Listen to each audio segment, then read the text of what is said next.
오늘 여러분과 나눌 주제는 단순히 목 디스크라는 의학적 증상 그 이상입니다.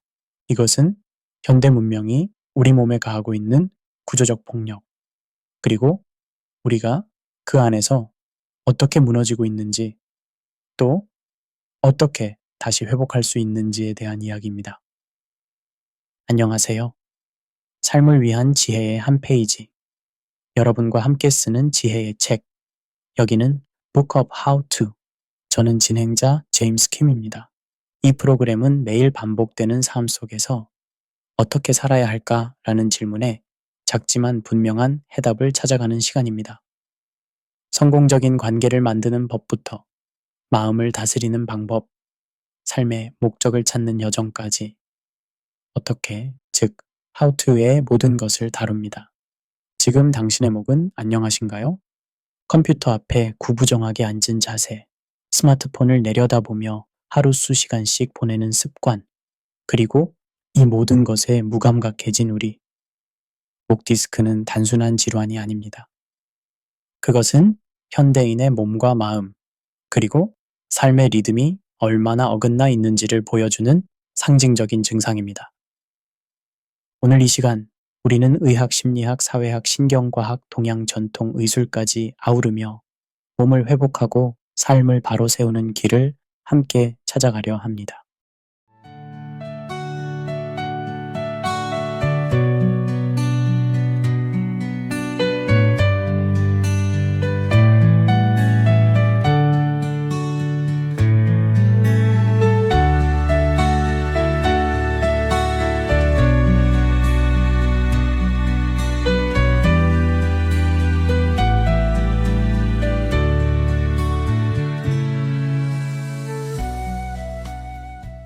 목 디스크와 현대인의 건강, 자세가 말해주는 우리 시대의 진실. 안녕하세요. 소중한 청취자 여러분. 오늘 우리가 함께 탐구할 주제는 단순히 의학적 증상 하나에 관한 이야기가 아닙니다. 이것은 현대 문명이 우리 몸에 가하는 폭력에 관한 이야기이며, 동시에 우리가 어떻게 이 위기에서 벗어날 수 있는지에 대한 희망의 메시지이기도 합니다. 당신이 지금 이 오디오북을 듣고 있는 순간, 아마도 고개를 숙이고 스마트폰을 보고 있거나 컴퓨터 모니터를 응시하고 있을 것입니다. 혹은 의자에 구부정하게 앉아서 목을 앞으로 빼고 있을지도 모릅니다. 이 모든 자세들이 바로 우리가 오늘 다룰 목 디스크, 의학적으로는 경추 추간판 탈출증의 주범들입니다. 하지만 여기서 약간의 냉소적 관점을 덧붙이자면 우리는 이미 이런 사실들을 어느 정도 알고 있으면서도 계속해서 같은 실수를 반복하고 있습니다. 마치 담배가 건강에 해롭다는 것을 알면서도 피우는 사람들처럼 말입니다. 이것이 바로 현대인의 역설입니다. 정보는 넘쳐나지만 실천은 부족하고 경고는 무수히 많지만 행동의 변화는 미미합니다. 목 디스크는 단순한 질병이 아닙니다. 그것은 우리 시대의 상징이자 현대 문명이 인간의 몸에 가하는 구조적 폭력의 증거입니다. 진화론적 관점에서 보면 인간의 목은 직립보행을 하면서 머리의 무게를 지탱하도록 설계되었습니다. 하지만 현대의 디지털 환경은 우리의 목을 마치 중세시대의 고문 도구처럼 지속적으로 굽히고 비틀도록 강요하고 있습니다.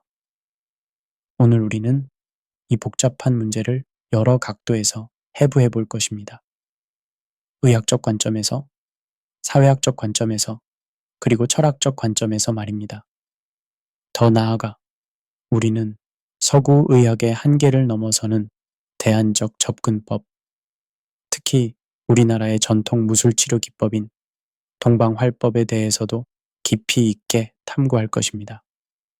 이 여정이 끝날 때쯤 여러분은 단순히 목 디스크라는 질병에 대한 지식을 얻는 것을 넘어서 현대인의 건강에 대한 새로운 패러다임을 갖게 될 것입니다. 그리고 무엇보다 여러분 자신의 몸과 건강에 대한 주도권을 되찾는 구체적인 방법들을 배우게 될 것입니다. 자, 그럼 지금부터 함께 떠나보겠습니다. 고개를 들고 어깨를 펴고 깊게 숨을 들이마시면서 말입니다. 목 디스크, 의학적으로는 경추추간판 탈출증이라고 불리는 이 질병은 말 그대로 목뼈 사이에 있는 디스크가 제자리에서 벗어나 신경을 압박하는 상태를 의미합니다. 하지만 이런 기계적인 정의만으로는 이 질병의 진정한 의미를 파악할 수 없습니다. 목 디스크를 이해하기 위해서는 먼저 인간의 목 구조를 살펴봐야 합니다. 경추는 총 7개의 뼈로 구성되어 있으며 각 뼈 사이에는 디스크라고 불리는 연골 조직이 있습니다. 이 디스크는 마치 자동차의 충격 흡수 장치처럼 머리의 무게와 움직임으로 인한 충격을 완화시키는 역할을 합니다. 흥미롭게도 인간의 머리는 평균적으로 4에서 5kg의 무게를 가지고 있습니다. 이는 볼링공 하나와 비슷한 무게입니다. 상상해 보십시오. 볼링공을 목 위에 올려놓고 하루 종일 균형을 잡고 있어야 한다면 어떨까요? 그런데 우리는 매일 그런 일을 하고 있습니다. 여기서 약간의 냉소적 관점을 덧붙이자면 현대의 기술 발전은 우리에게 편리함을 가져다 주었지만 동시에 우리의 몸을 더욱 취약하게 만들었습니다. 스마트폰과 컴퓨터는 정보에 대한 접근성을 높여주었지만 우리의 목을 지속적으로 굽히도록 강요했습니다. 이는 마치 패스트푸드가 배고픔을 빠르게 해결해주지만 장기적으로는 건강을 해치는 것과 같은 아이러니입니다. 바이오메카닉스 연구에 따르면 머리가 정상 위치에서 앞으로 2.5cm만 나와도 목에 가해지는 부하는 2배로 증가합니다. 15도 정도 고개를 숙이면 목에 가해지는 무게는 12kg이 되고 30도로 숙이면 18kg, 45도로 숙이면 22kg까지 증가합니다. 이는 머리 위에 쌀포대를 올려놓고 다니는 것과 같습니다. 목 디스크의 증상은 단계적으로 발전합니다. 초기에는 단순히 뒷목이 뻐근하고 어깨가 결리는 정도입니다. 많은 사람들이 이 단계에서 피곤해서 그런가 보다 하고 생각하며 넘어갑니다. 하지만 이는 몸이 보내는 중요한 경고 신호입니다. 중기에 접어들면 팔저림과 손가락 감각 이상이 나타납니다. 이때부터 사람들은 문제의 심각성을 인식하기 시작합니다. 하지만 여전히 많은 사람들이 손목 터널 증후군이나 팔꿈치 질병으로 오해하곤 합니다. 실제로는 목에서 시작된 신경 압박이 팔과 손까지 영향을 미치는 것입니다. 말기에 이르면 팔에 힘이 빠지고 젓가락질이나 글씨 쓰기 같은 미세한 동작이 어려워집니다. 심한 경우에는 근육 위축까지 발생할 수 있습니다. 이 시점에서는 일상생활에 심각한 지장을 받게 되며 수술적 치료가 필요할 수도 있습니다. 현대의학에서 목 디스크의 원인으로 지목하는 것들을 살펴보면 우리 시대의 특징을 그대로 반영하고 있습니다. 가장 흔한 원인은 바로 자세 불량입니다. 특히 거북목 자세라고 불리는 고개를 앞으로 빼는 자세가 주범입니다. 이는 컴퓨터 작업, 스마트폰 사용, 독서 등 현대인의 일상적인 활동들과 밀접하게 연관되어 있습니다. 두 번째 원인은 근력 부족입니다. 현대인들은 대부분 앉아서 생활하는 시간이 길어졌습니다. 세계보건기구에 따르면 현대 성인의 평균 좌식 시간은 하루 7에서 10시간에 달합니다. 이는 목과 어깨 주변의 지지 근육들을 약화시키고 결과적으로 디스크에 더 많은 부담을 지우게 됩니다. 세 번째는 스트레스입니다. 심리적 스트레스는 근육의 긴장을 유발하고 이는 목과 어깨 부위의 혈액 순환을 방해합니다. 스트레스 호르몬인 코르티솔은 염증 반응을 증가시키고 조직의 회복 능력을 저하시킵니다. 현대 사회의 경쟁적 구조와 불안정한 경제 상황은 만성적인 스트레스를 유발하고 이는 목 디스크 발생률을 높이는 요인이 됩니다. 네 번째는 수면 패턴의 변화입니다.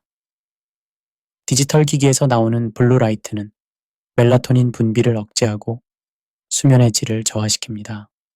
불충분한 수면은 조직의 회복과 재생을 방해하며 염증 반응을 증가시킵니다.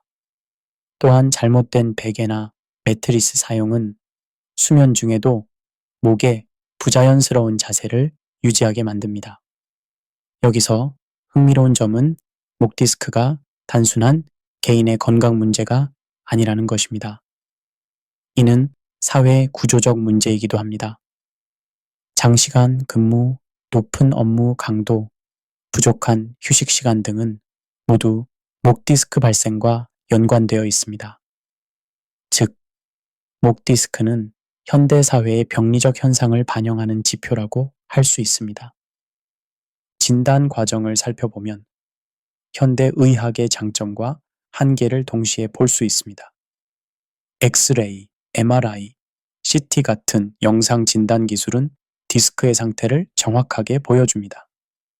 하지만 이런 기계적 진단만으로는 환자의 전체적인 상태나 근본 원인을 파악하기 어렵습니다. 마치 자동차의 엔진만 보고 전체 차량의 상태를 판단하려는 것과 같습니다. 더욱이 현대의학의 치료 접근법은 주로 증상 완화에 초점을 맞추고 있습니다. 소염제나 근육이 완제를 통한 약물 치료, 물리치료, 심한 경우 수술적 치료 등이 주요 방법입니다. 이런 접근법들이 효과가 없다는 것은 아니지만 근본적인 원인 해결보다는 임시방편적 성격이 강합니다. 특히 수술적 치료의 경우 즉각적인 증상 완화 효과는 있을 수 있지만 장기적으로는 인접 분절에 더 많은 부담을 주어 새로운 문제를 야기할 수 있습니다. 이는 마치 댐의 한 부분을 막으면 다른 부분에 더 많은 압력이 가해지는 것과 같은 원리입니다. 결국 목 디스크를 진정으로 이해하고 해결하기 위해서는 단순히 의학적 관점을 넘어서는 통합적 접근이 필요합니다. 이는 개인의 생활 습관, 사회적 환경, 심리적 상태, 그리고 전체적인 건강 상태를 모두 고려하는 접근법입니다. 거북목 증후군은 의학적으로는 전방 머리 자세라고 불립니다. 이는 머리가 정상적인 위치보다 앞으로 나와 있는 상태를 의미합니다. 마치 거북이가 등딱지에서 목을 쭉 빼고 있는 모습과 비슷하다고 해서 붙여진 이름입니다. 통계를 보면 그 심각성을 알 수 있습니다. 한국의 스마트폰 보급률은 95%를 넘어섰고 성인의 하루 평균 스마트폰 사용 시간은 4시간을 넘습니다. 특히 20에서 30대의 경우 6시간 이상 사용하는 경우도 흔합니다. 여기에 컴퓨터 사용 시간까지 더하면 현대인들이 얼마나 오랜 시간 고개를 숙이고 있는지 알 수 있습니다. 여기서 약간의 냉소적 관점을 덧붙이자면 우리는 소통의 도구로 만들어진 기술에 의해 오히려 자신의 몸과의 소통을 잃어버렸습니다. 스마트폰을 통해 전 세계 사람들과 연결되어 있지만 정작 자신의 목과 어깨가 보내는 신호는 무시하고 있습니다. 이는 현대 기술의 가장 큰 아이러니 중 하나입니다. 거북목이 형성되는 과정을 살펴보면 이는 단순한 자세 문제가 아니라 복잡한 생체역학적 변화를 동반한다는 것을 알 수 있습니다. 정상적인 경추는 앞쪽으로 완만하게 굽어진 C자 형태의 곡선을 이루고 있습니다. 이를 경추 전만이라고 합니다. 이 곡선은 머리의 무게를 효율적으로 분산시키고 충격을 흡수하는 역할을 합니다. 하지만 지속적으로 고개를 숙이는 자세를 취하면 이 자연스러운 곡선이 점차 일직선으로 변하거나 심지어 반대 방향으로 굽어지기도 합니다. 이를 경추 전만 소실 또는 경추 후만이라고 합니다. 이런 변화는 디스크에 불균등한 압력을 가하고 후방 인대들을 과도하게 늘어뜨리며 근육의 불균형을 초래합니다. 신경학적 관점에서 보면 더욱 심각합니다. 경추에는 뇌와 몸을 연결하는 중요한 신경들이 지나갑니다. 특히 상부 경추는 뇌간과 직접 연결되어 있어 이 부위의 문제는 단순한 목 통증을 넘어서 두통, 어지럼증, 집중력 저하, 심지어 우울감까지 유발할 수 있습니다. 최근 연구에 따르면 거북목 자세는 자율신경계에도 영향을 미칩니다. 교감신경이 과도하게 활성화되고 부교감신경의 기능이 저하되면서 만성적인 스트레스 상태가 됩니다. 이는 수면장애, 소화불량, 면역력 저하 등 다양한 문제를 야기할 수 있습니다. 더욱 놀라운 것은 거북목이 인지기능에 미치는 영향입니다. 하버드 대학의 연구에 따르면 자세는 뇌의 혈류와 산소 공급에 직접적인 영향을 미칩니다. 거북목 자세는 뇌로 가는 혈류를 30%까지 감소시킬 수 있으며 이는 집중력 저하, 기억력 감퇴, 창의력 저하로 이어집니다. 심리학적 측면에서도 흥미로운 연구 결과들이 있습니다. 보디 랭귀지 연구의 선구자인 에이미 커디 교수의 연구에 따르면 자세는 단순히 신체적 영향을 미치는 것이 아니라 호르몬 분비와 심리 상태에도 직접적인 영향을 미칩니다. 웅크린 자세는 스트레스 호르몬인 코르티솔을 증가시키고 자신감과 관련된 테스토스테론을 감소시킵니다. 이는 현대인들이 왜 점점 더 스트레스를 받고 자신감을 잃어가는지를 설명해주는 단서가 될 수 있습니다. 우리는 매일 수시간씩 위축된 자세를 취하면서 무의식적으로 자신을 작고 약한 존재로 만들고 있는 것입니다. 특히 청소년들의 경우 문제가 더욱 심각합니다. 성장기에 형성된 잘못된 자세는 뼈의 성장 방향을 바꿀 수 있습니다. 한번 굳어진 뼈의 형태는 성인이 되어서 교정하기가 매우 어렵습니다. 현재 10대들의 거북목 발생률이 급격히 증가하고 있는 것은 매우 우려스러운 상황입니다. 직업적 특성도 중요한 요인입니다. 프로그래머, 디자이너, 회계사, 학생 등 오랜 시간 컴퓨터 작업을 하는 직업군에서 거북목 발생률이 높게 나타납니다. 특히 한국의 야근 문화와 장시간 근무 환경은 이 문제를 더욱 악화시키고 있습니다. 여기서 약간의 냉소적 관점을 덧붙이자면 우리 사회는 생산성이라는 이름으로 인간의 기본적인 생체 리듬과 자세를 무시하고 있습니다. 8시간 이상 같은 자세로 앉아서 일하는 것을 당연하게 여기는 문화는 마치 말을 하루 종일 마구간에 묶어두고 달리지 않는다고 게으르다고 비난하는 것과 같습니다. 디지털 기기의 설계 자체도 문제입니다. 스마트폰이나 태블릿은 휴대성을 위해 작게 만들어졌지만 이는 필연적으로 사용자가 화면에 가까이 가야 하고 고개를 숙여야 한다는 것을 의미합니다. 컴퓨터 모니터 역시 대부분 눈높이보다 낮게 설치되어 있어 사용자가 아래를 내려다보도록 합니다. 인간공학적 연구에 따르면 화면의 상단이 눈높이와 같거나 약간 아래에 있어야 목에 가해지는 부담을 최소화할 수 있습니다. 하지만 현실에서는 이런 권장사항이 잘 지켜지지 않습니다. 비용과 공간의 제약, 그리고 무엇보다 이에 대한 인식 부족이 주요 원인입니다. 거북목의 진행 과정을 단계별로 살펴보면 초기에는 목과 어깨의 근육 긴장으로 시작됩니다. 이 단계에서는 적절한 휴식과 스트레칭으로 회복이 가능합니다. 하지만 대부분의 사람들이 이 시기를 놓치고 넘어갑니다. 중기에는 근육의 불균형이 고착화됩니다. 목 앞쪽 근육들은 짧아지고 경직되며 뒤쪽 근육들은 늘어나고 약해집니다. 이 시점에서는 단순한 휴식만으로는 회복이 어렵고 체계적인 운동과 치료가 필요합니다. 말기에는 골격 구조 자체의 변화가 일어납니다. 경추의 자연스러운 곡선이 사라지고 디스크의 퇴행성 변화가 시작됩니다. 이 단계에서는 완전한 회복이 어려우며 더 이상의 악화를 방지하는 것이 주요 목표가 됩니다. 현대의학의 거북목 치료법들을 살펴보면 주로 증상 완화에 초점을 맞추고 있습니다.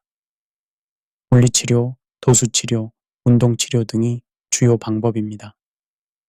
하지만 이런 치료들도 환자가 생활 습관을 바꾸지 않으면 임시방편에 그칠 수밖에 없습니다. 결국 거북목 문제의 근본적 해결을 위해서는 개인적 차원과 사회적 차원의 변화가 모두 필요합니다. 개인적으로는 올바른 자세에 대한 인식과 실천이 필요하고, 사회적으로는 인간의 생체 리듬을 고려한 근무 환경과 기기, 설계가 필요합니다. 자세는 거짓말을 하지 않습니다. 사람의 말은 속일 수 있고 표정도 연기할 수 있지만 자세는 그 사람의 진실을 고스란히 드러냅니다. 현대인의 자세를 관찰해 보면 우리 시대의 특징과 문제점들이 명확하게 보입니다. 심리학자 알버트 메라비안의 유명한 연구에 따르면 인간의 의사소통에서 언어가 차지하는 비중은 7%에 불과하고 목소리 톤이 38%, 그리고 몸짓 언어가 55%를 차지합니다. 즉, 우리가 말하지 않아도 우리의 몸, 특히 자세가 우리의 상태를 가장 정확하게 표현하고 있다는 것입니다. 현대인의 전형적인 자세를 분석해보면 다음과 같습니다. 머리는 앞으로 나와 있고 어깨는 둥글게 말려 들어가 있으며 등은 구부정하고 골반은 앞으로 기울어져 있습니다. 이를 전문 용어로 상위교차 증후군이라고 합니다. 마치 물음표 모양의 자세라고 할 수 있습니다. 이러한 자세가 단순히 신체적 문제만을 일으키는 것은 아닙니다. 신경과학 연구에 따르면 자세는 뇌의 활동 패턴과 직접적으로 연결되어 있습니다. 웅크린 자세는 뇌의 편도체를 활성화시켜 불안과 두려움을 증가시키고, 고든 자세는 전전두피질을 활성화시켜 집중력과 자신감을 향상시킵니다. 여기서 약간의 냉소적 관점을 덧붙이자면 현대사회는 사람들에게 성공하라고 말하면서도 동시에 그 성공을 방해하는 환경을 제공하고 있습니다. 하루 종일 웅크린 자세로 일하게 한 후 자신감을 가지고 적극적으로 살라고 요구하는 것은 모순입니다. 이는 마치 다리를 묶어놓고 빨리 뛰라고 하는 것과 같습니다. 자세와 호르몬의 관계를 살펴보면 더욱 흥미롭습니다. 하버드 비즈니스 스쿨의 에이미 커디 교수 연구팀은 2분간 파워 포즈를 취한 후 테스토스테론이 20% 증가하고 코르티솔이 25% 감소하는 것을 발견했습니다. 반대로 웅크린 자세는 테스토스테론을 10% 감소시키고 코르티솔을 15% 증가시켰습니다. 이는 매우 중요한 발견입니다. 현대인들이 매일 수시간씩 웅크린 자세를 취한다는 것은 무의식적으로 자신을 스트레스 상태로 만들고 자신감을 떨어뜨리고 있다는 것을 의미합니다. 우리가 왜 요즘 사람들이 예전보다 더 스트레스를 받고 우울해하는가? 라는 질문의 답 중 하나가 바로 여기에 있을 수 있습니다. 통증은 단순히 신체적 감각이 아닙니다. 통증은 복잡한 심리적, 사회적, 문화적 현상입니다. 특히 목 디스크와 같은 만성 통증의 경우 신체적 손상보다 심리적 요인이 더 큰 영향을 미치는 경우가 많습니다. 국제통증학회의 정의에 따르면 통증은 실제적이거나 잠재적인 조직 손상과 관련된 또는 그러한 손상으로 표현되는 불쾌한 감각적, 정서적 경험입니다. 여기서 주목할 점은 정서적 경험이라는 표현입니다. 즉, 통증은 감정과 분리될 수 없는 현상이라는 것입니다. 신경과학적 관점에서 보면 통증 신호는 단순히 손상 부위에서 뇌로 전달되는 것이 아닙니다. 이 신호는 척수와 뇌의 여러 부위를 거치면서 다양한 요인들에 의해 조절됩니다. 이를 게이트 컨트롤 이론이라고 합니다. 즉, 같은 정도의 신체적 손상이라도 개인의 심리 상태, 주의 집중, 과거 경험 등에 따라 느끼는 통증의 강도가 달라질 수 있다는 것입니다. 여기서 약간의 냉소적 관점을 덧붙이자면 현대의학은 여전히 통증을 주로 생체의학적 모델로 접근하고 있습니다. 손상이 있으면 통증이 있고 손상을 고치면 통증이 사라진다는 단순한 논리입니다. 하지만 실제 임상에서는 구조적 이상이 없는데도 심한 통증을 호소하는 환자들이 매우 많습니다. 이런 환자들은 종종 꾀병이나 신경성이라는 오해를 받기도 합니다. 목 디스크 환자들을 대상으로 한 연구를 보면 MRI상 같은 정도의 디스크 탈출이 있어도 환자마다 통증의 정도가 천차만별입니다. 어떤 환자는 일상생활이 불가능할 정도의 심한 통증을 호소하고 어떤 환자는 거의 통증을 느끼지 못합니다. 이는 통증이 단순히 구조적 문제에 의해서만 결정되는 것이 아니라는 증거입니다. 현대 서구 의학은 인류 역사상 가장 발달된 의학 체계입니다. 감염성 질환의 퇴치, 외과 수술의 발전, 응급의학의 혁신 등 놀라운 성과들을 이루어냈습니다. 하지만 만성 질환, 특히 목 디스크와 같은 근골격계 질환에 대해서는 여전히 한계를 보이고 있습니다.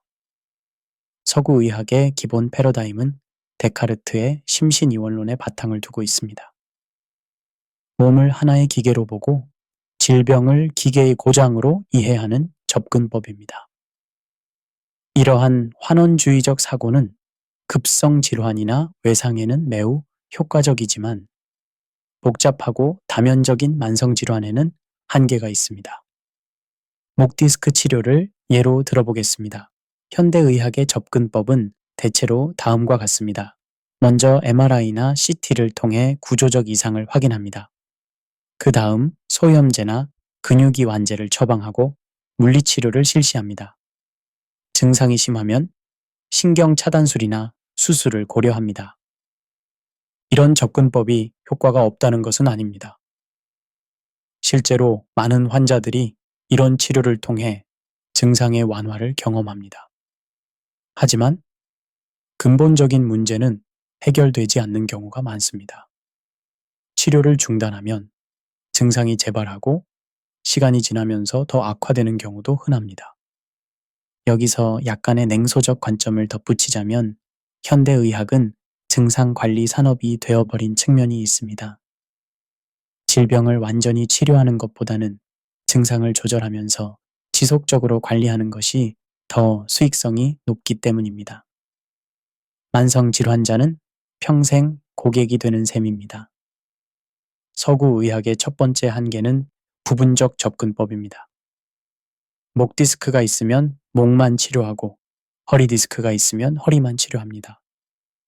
하지만 인체는 복잡한 연결망으로 이루어져 있어서 한 부분의 문제가 다른 부분에 영향을 미칩니다. 목의 문제가 허리에 영향을 미치고 허리의 문제가 발목에 영향을 미칠 수 있습니다. 두 번째 한계는 증상 중심 접근법입니다. 통증이 있으면 진통제를 주고 염증이 있으면 소염제를 줍니다. 하지만 증상은 몸이 보내는 신호입니다. 신호를 차단하는 것이 근본적인 해결책일까요? 이는 마치 화재 경보기가 시끄럽다고 경보기를 끄는 것과 같습니다. 세 번째 한계는 개별성의 무시입니다. 현대의학은 표준화된 치료 프로토콜을 추구합니다. 같은 진단을 받으면 비슷한 치료를 받게 됩니다. 하지만 같은 목 디스크라도 환자의 체질, 생활 습관, 직업, 스트레스 수준 등에 따라 접근법이 달라져야 합니다.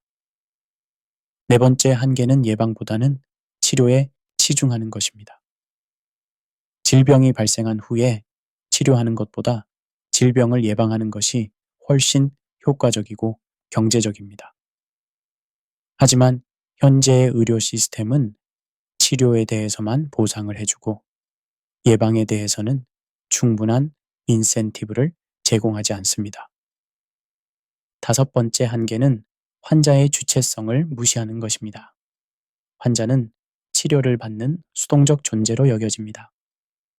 하지만 만성질환의 경우 환자 자신의 적극적인 참여와 생활 습관의 변화 없이는 근본적인 개선이 어렵습니다.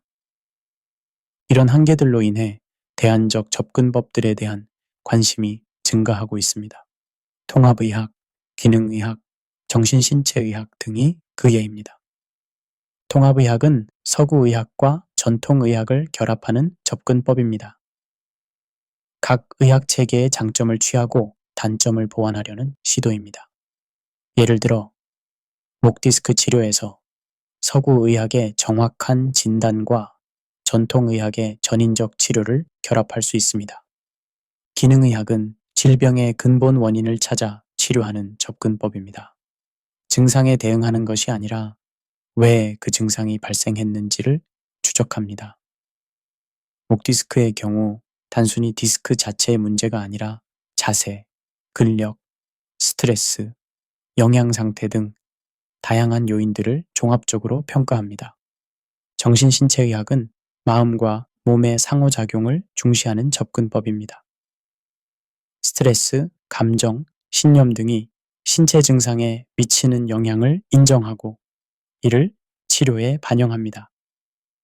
목 디스크 환자의 경우 통증에 대한 두려움이나 직장 스트레스 등을 함께 다룹니다. 동양의학의 관점도 주목할 만합니다. 한의학에서는 목 디스크를 단순한 구조적 문제가 아니라 전신의 기혈순환 장애로 봅니다. 목 부위의 국소적 치료뿐만 아니라 전신의 균형을 맞추는 치료를 시행합니다. 특히 우리나라의 전통 무술 치료 기법인 활법은 매우 독특한 접근법을 제시합니다. 활법에서는 인체를 하나의 에너지 시스템으로 보고 에너지의 흐름을 조절함으로써 치유를 도모합니다. 이는 서구의학의 기계론적 접근과는 근본적으로 다른 패러다임입니다. 여기서 약간의 냉소적 관점을 덧붙이자면 서구의학계에서는 이런 대안적 접근법들을 과학적 근거가 부족하다고 비판하는 경우가 많습니다. 하지만 현재의 과학적 방법론 자체가 서구의학의 패러다임에 맞춰져 있어서 다른 의학 체계의 효과를 적절히 측정하기 어려운 측면이 있습니다. 예를 들어 활법의 효과를 연구하려면 시술자의 수련 정도, 환자와의 상호작용, 치료 환경 등 수많은 변수들을 고려해야 합니다. 하지만 현재의 임상 연구 방법론은 이런 복잡한 변수들을 통제하는 데 한계가 있습니다. 생활습관의학도 주목받고 있는 분야입니다. 이는 생활습관의 변화를 통해 질병을 예방하고 치료하는 접근법입니다. 목 디스크의 경우 자세 교정, 운동, 스트레스 관리, 수면 개선 등이 핵심 요소가 됩니다. 영양의학의 역할도 커지고 있습니다. 특정 영양소의 결핍이나 과다가 염증 반응에 영향을 미치고 이는 목 디스크 등의 근골격계 질환과 연관될 수 있습니다. 예를 들어 오메가3 지방산의 섭취는 염증을 감소시키고 비타민 D의 충분한 섭취는 근육과 뼈의 건강을 유지하는 데 중요합니다. 운동의학의 발전도 주목할 만합니다. 단순히 휴식을 권하는 것이 아니라 적절한 운동을 통해 회복을 촉진하는 접근법입니다. 목 디스크의 경우 특정 근육을 강화하고 다른 근육을 이완시키는 맞춤형 운동 프로그램이 효과적일 수 있습니다. 심리학적 접근법도 중요합니다. 인지행동치료, 마음챙김 기반, 스트레스 감소, 수용 전염 치료 등이 만성 통증 치료에 효과적인 것으로 입증되고 있습니다. 결국 목 디스크와 같은 복잡한 만성 질환을 치료하기 위해서는 다양한 접근법들을 통합하는 지혜가 필요합니다. 서구 의학의 장점을 인정하면서도 그 한계를 보완할 수 있는 대안적 접근법들을 적극적으로 모색해야 합니다. 치료보다는 예방이 낫다는 말은 고대 그리스 시대부터 전해져 내려오는 의학의 기본 원칙입니다. 하지만 현대 사회에서는 이 원칙이 제대로 실현되지 못하고 있습니다. 특히 목 디스크와 같은 퇴행성 질환의 경우 예방이 치료보다 훨씬 효과적임에도 불구하고 대부분의 사람들이 문제가 발생한 후에야 관심을 갖게 됩니다. 예방의학의 아버지라고 불리는 제프리 로즈는 질병의 원인의 원인이라는 개념을 제시했습니다. 즉, 표면적인 원인 뒤에 숨어 있는 근본적인 원인을 찾아서 해결해야 한다는 것입니다. 목 디스크의 경우 표면적 원인은 나쁜 자세이지만 그 뒤에는 장시간 앉아서 일하는 근무 환경, 운동 부족을 유발하는 생활 패턴, 스트레스를 증가시키는 사회 구조 등이 있습니다. 예방을 1차, 2차, 3차로 구분하면 다음과 같습니다. 1차 예방은 질병이 발생하기 전에 위험 요인을 제거하는 것입니다. 목 디스크의 경우 올바른 자세 교육, 규칙적인 운동, 작업 환경 개선 등이 이에 해당합니다. 2차 예방은 질병의 초기 단계에서 조기 발견하고 치료하는 것입니다. 정기적인 건강 검진, 자세 검사 등이 이에 해당합니다. 3차 예방은 이미 발생한 질병의 악화를 방지하고 합병증을 예방하는 것입니다. 여기서 약간의 냉소적 관점을 덧붙이자면 현재 의료 시스템은 3차 예방에 집중되어 있습니다. 1차 예방에는 충분한 자원이 투입되지 않고 있습니다. 이는 경제적 논리와 맞지 않기 때문입니다. 건강한 사람은 의료비를 지출하지 않지만 환자는 지속적으로 의료비를 지출합니다. 역설적으로 질병이 많을수록 의료 산업은 번영합니다. 개인 차원에서의 예방 전략을 살펴보겠습니다. 첫째, 자기 인식입니다. 자신의 자세, 생활 습관, 스트레스 수준 등을 객관적으로 인식하는 것이 첫 번째 단계입니다. 스마트폰 앱이나 웨어러블 기기를 활용하여 자세를 모니터링하는 것도 도움이 됩니다. 둘째, 점진적 변화입니다. 급격한 변화는 지속하기 어렵습니다.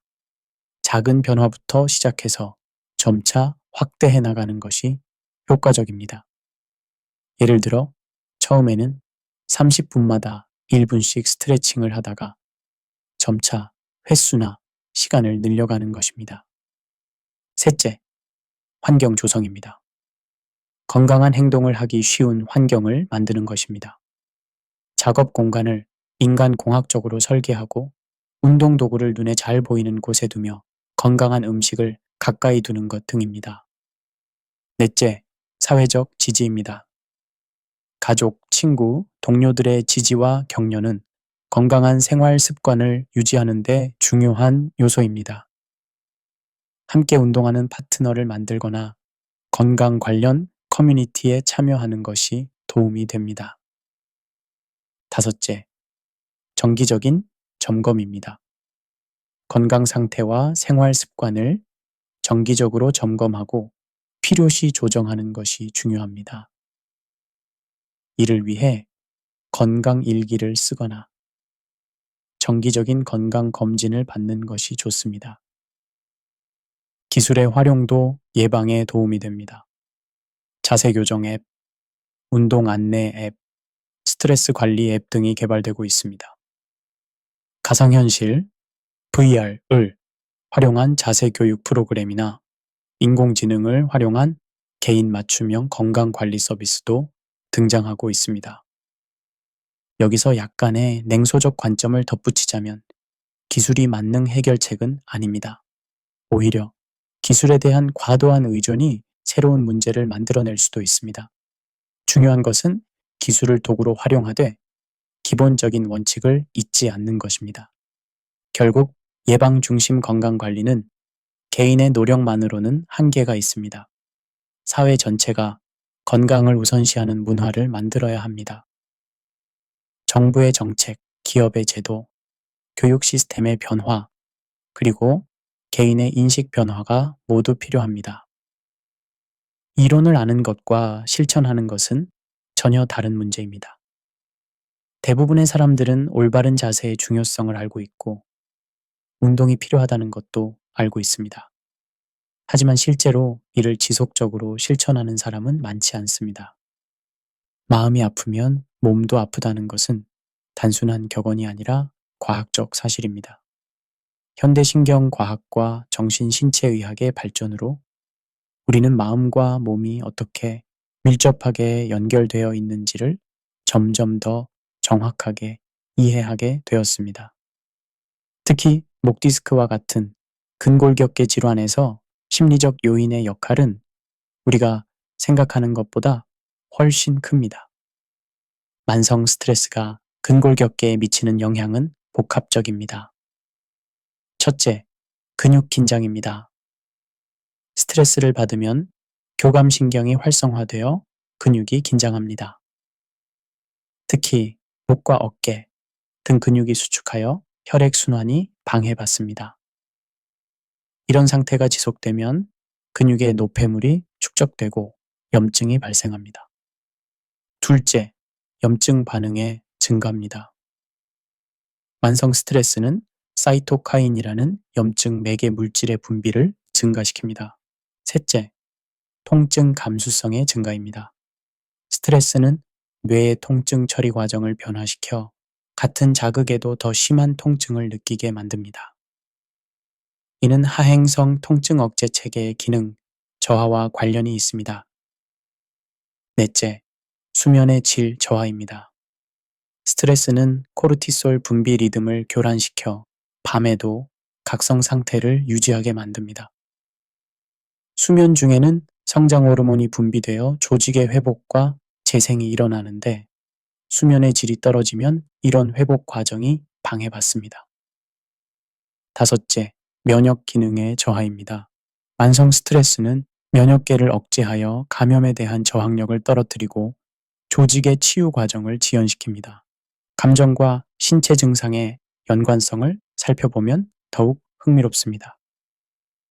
분노는 주로 목과 어깨의 긴장으로 나타나고 슬픔은 가슴의 답답함으로 불안은 위장의 불편감으로 나타나는 경우가 많습니다.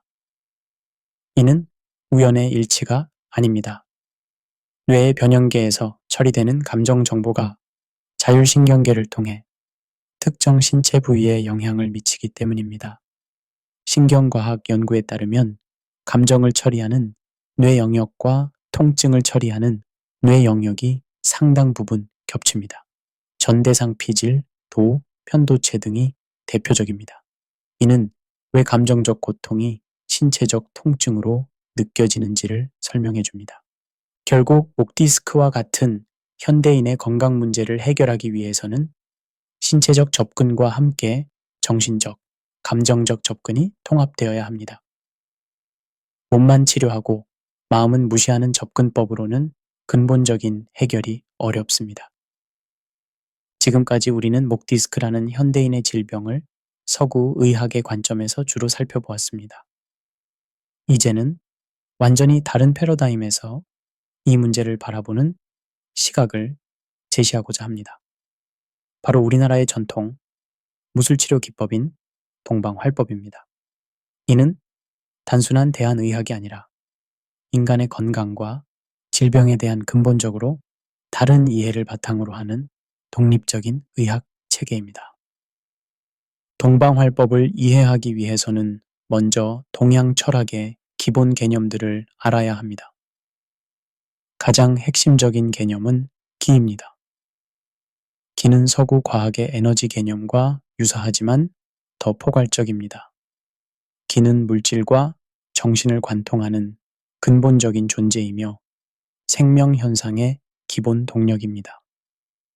현대 물리학의 양자장 이론과 비교해 볼 때 기는 입자와 파동의 이중성을 가진 양자장과 유사한 특성을 보입니다. 인체 내에는 12경락과 기경팔맥이라는 에너지 순환 체계가 있습니다. 이는 해부학적으로 확인되는 구조물은 아니지만 기능적으로는 실제하는 에너지 지도입니다. 각 경락은 특정한 장부와 연결되어 있으며 이들 간의 상호작용은 복잡계 이론의 창발성 개념과 유사합니다.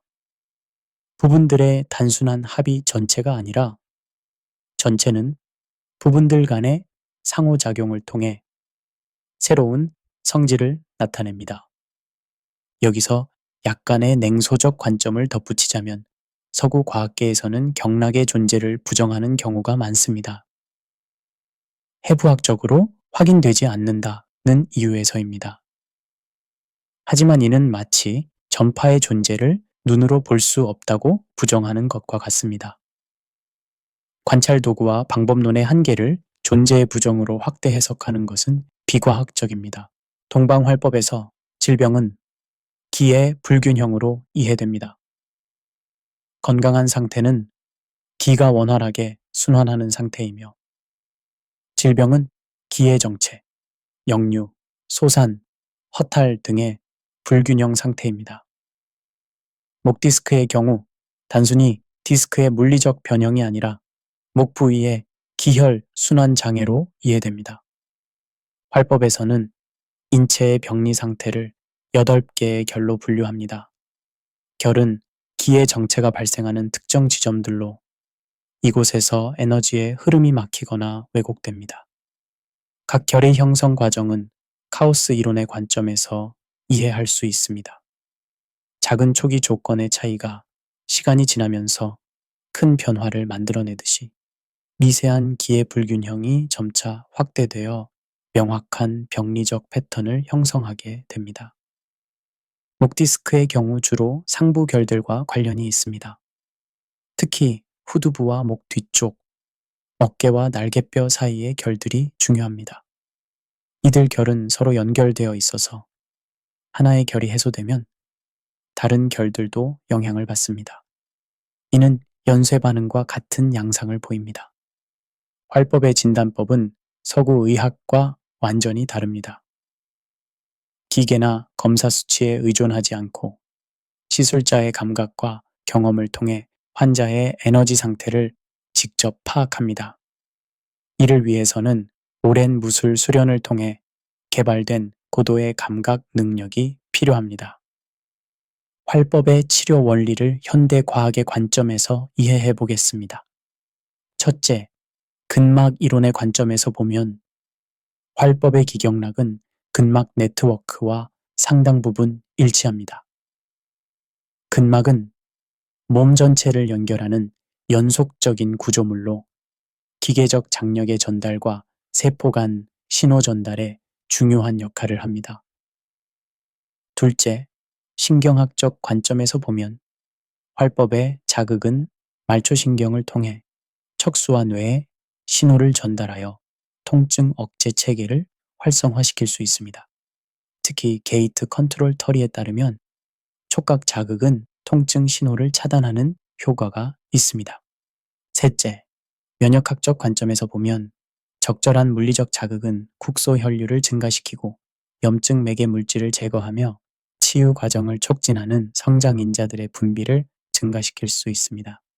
넷째, 심리신경면역학의 관점에서 보면 활법 치료 과정에서의 이완과 안정감은 스트레스 호르몬을 감소시키고 면역 기능을 향상시킬 수 있습니다. 활법 치료의 효과는 단계적으로 나타납니다. 초기에는 국소적인 혈액 순환 개선과 근육 이완이 일어납니다. 중기에는 전신의 기혈 순환이 개선되고 자율신경계의 균형이 회복됩니다. 후기에는 근본적인 체질 개선과 자연 치유력의 향상이 일어납니다. 목 디스크 환자의 활법 치료를 구체적으로 살펴보겠습니다.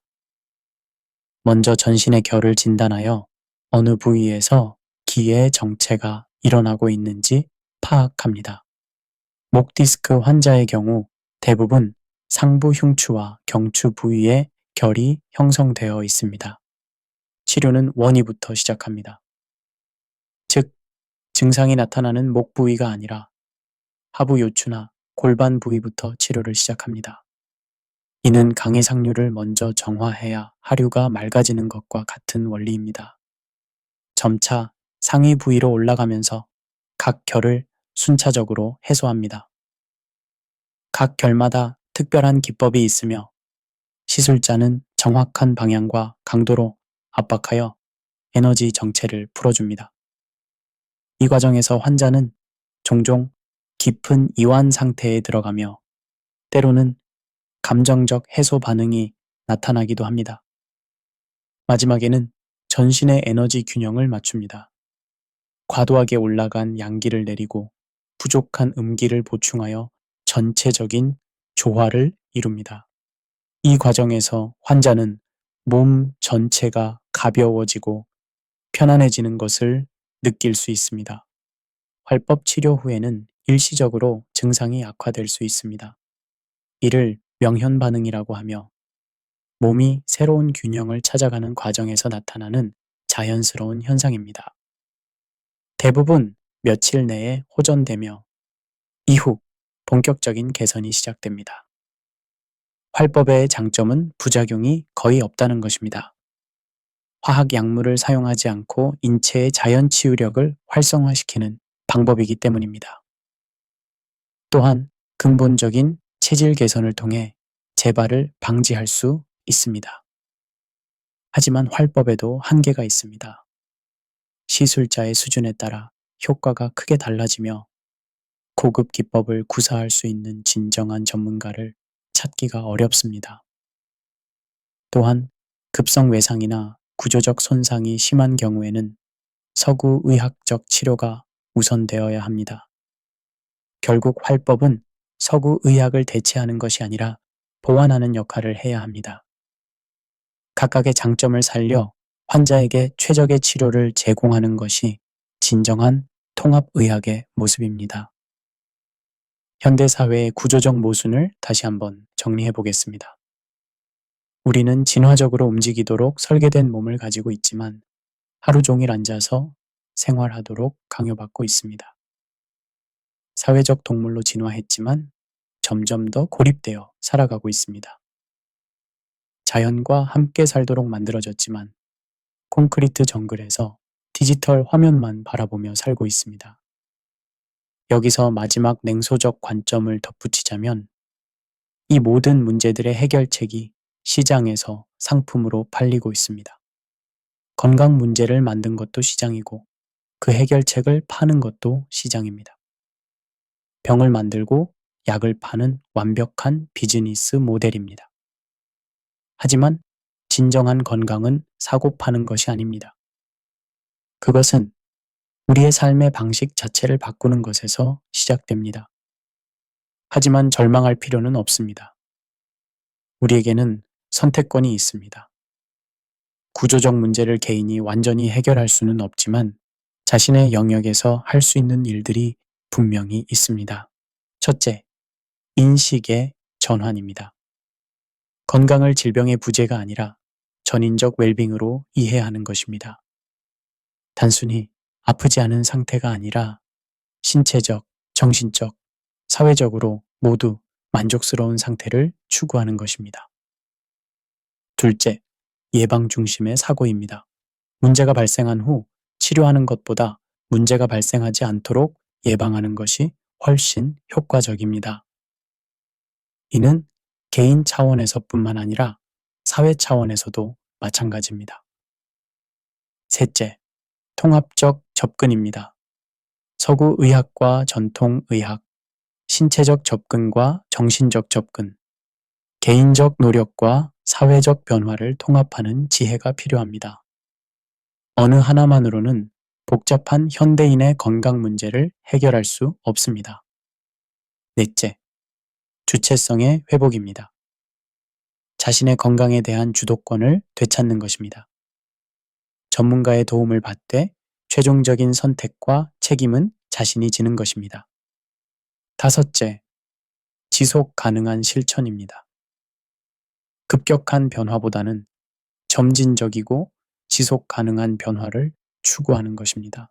작은 변화의 누적이 큰 변화를 만들어냅니다.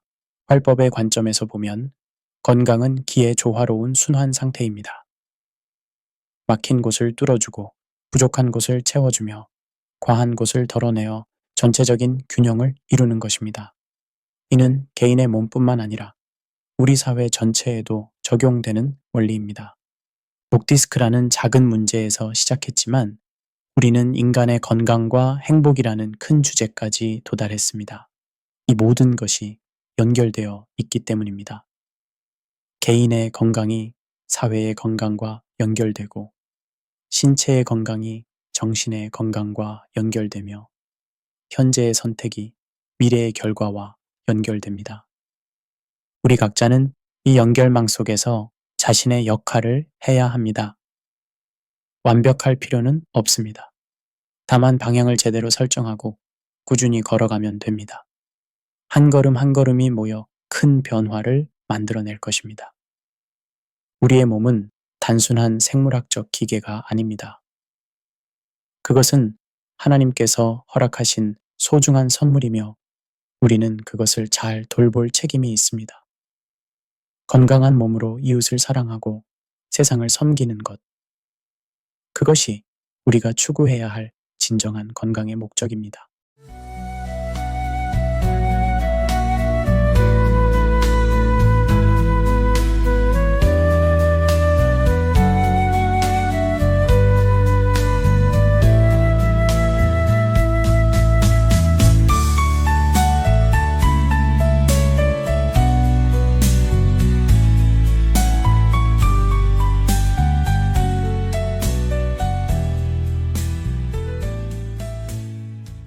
오늘 우리는 목디스크라는 주제를 통해 단순히 자세 교정의 필요성을 넘어 삶 전체의 균형과 방향성을 돌아보았습니다.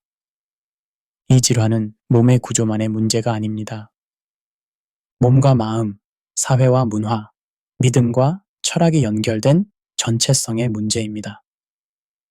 목이 뻣뻣한 게 아니라 우리의 삶이 굳어지고 관계가 틀어지고 존재가 무너지고 있는 것인지도 모릅니다. 하지만 희망이 있습니다. 우리는 언제든 자세를 바꿀 수 있고 시선을 올릴 수 있고 다시 숨을 깊이 들이마실 수 있습니다. Book of How to는 여러분의 하루에 지혜의 한 줄기를 더해드리고자 매일 새로운 질문과 해답을 찾아 나아갑니다. 이 프로그램은 알파와 오메가 선교재단의 후원으로 함께합니다. 더 많은 내용이나 지난 라디오 방송을 다시 듣기 원하시는 분은 유튜브에서 Book of How to 제임스 킴을 검색하시면 됩니다. 오늘 하루 당신의 자세가 당신의 인생을 바르게 이끌 수 있기를 바랍니다. 고개를 들고 숨을 들이마시며 지금 여기에서부터 다시 시작합시다. 감사합니다.